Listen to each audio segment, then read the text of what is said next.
What if you thought about all of human history as a single person growing up? From a childhood that's all about survival to a super competitive adolescence, and then, well, into something else entirely. Today, we're going to dive into a pretty wild framework that sees our entire civilization on exactly that kind of journey. And this one sentence, this is basically our roadmap. It's a powerful idea, right? That you can boil down all of human history into three big stages. Each one is defined by what we care about the most. First our bodies, then our minds, and finally life itself. All right, so let's start at the very beginning. Let's talk about humanity's childhood, Civilization 1.0, the age of the body. In this era, everything, and I mean everything, was about survival. The only rule was to live on. Your family, your society, your morals, it was all organized around one thing, protecting the tribe and making sure it continued. Just think of it as humanity in pure survival mode, where being physically strong was literally the most important thing. Okay, so after childhood, what comes next? Adolescence. And that brings us to the next phase, which is Civilization 2.0, the age of the mind. Now, this is the world that probably feels pretty familiar to all of us. It's a civilization built on brainpower, on science, money, and legal agreements. But here's the catch. While this era made us incredibly powerful and gave us all this development, it came with a really heavy price. A world of nonstop competition, using up our resources, and this deep, nagging feeling of spiritual anxiety. And this slide really nails the trade-off we made. In Civilization 1.0, the big enemy was physical scarcity, not having enough food or shelter. In 2.0, we kind of solved that, but we just found ourselves trapped by something else, the anxieties of our own minds, this endless race for more power and more money. So, if 1.0 was about our bodies just trying to survive, and 2.0 was about our minds competing, what could possibly be next? Well, this framework suggests there's a third stage waiting for us, Civilization 3.0. This next stage is a totally different ballgame. The whole goal shifts. It's no longer about having more stuff, but about being more. The idea is that powerful new tools, like a coordinated AI alliance, could actually free us from all that material competition, and that would let us focus on a deeper connection to, well, what the source calls the way of the greatest creator.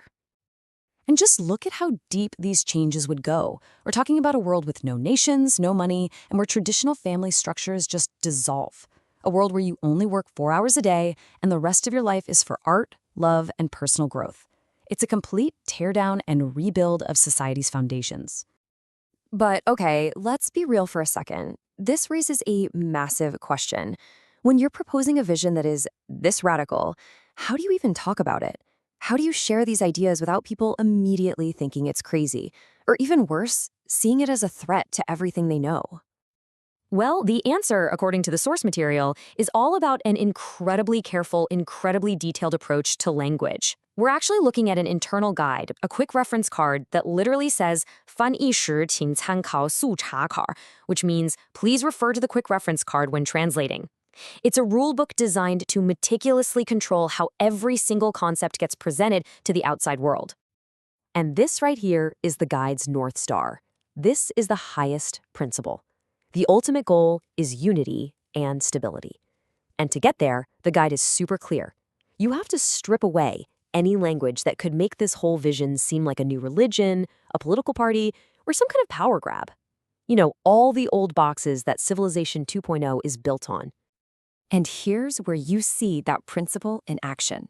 The precision is just fascinating. The word God, for instance, becomes the much more universal greatest creator. An AI society isn't AI ruled, which sounds kind of scary and authoritarian, but AI coordinated, which sounds collaborative. Even a member of this community isn't a monk or priest, but a celestial, which frames it as a whole new kind of identity, not a religious one. So they boil this entire strategy down to these 3 iron laws. First, just describe this world as a possibility. Don't go around proclaiming it's the one and only truth. Second, and this is a big one, use zero power language, so no words of control. And third, be literal. Getting the meaning exactly right is way more important than sounding fancy or poetic. Let's zoom in a little closer on that second law, the no power language rule, because this one is absolutely central to the whole philosophy.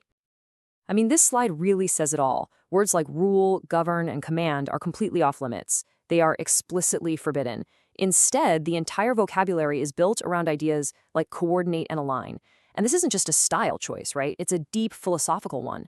It's about embedding the idea of voluntary cooperation directly into the words you use. And this quote, which is an internal reminder from their own guide, just perfectly captures the spirit of this whole thing. It's not about arguing with people or trying to convert them. It's simply about laying out a detailed blueprint for a different way to live and just letting people see it for what it is. So the big takeaway here is the incredible level of intention. We started this journey with this huge vision for Civilization 3.0. But the real mind-blowing insight is how that vision is being constructed. Every single word is chosen with purpose, not just to describe a new world, but to be a tool that is actively helping to build it. And that leaves us with this final kind of provocative thought. This entire system is a massive bet on the power of language. It really forces us to ask ourselves how much of our own reality is shaped by the words we use every day.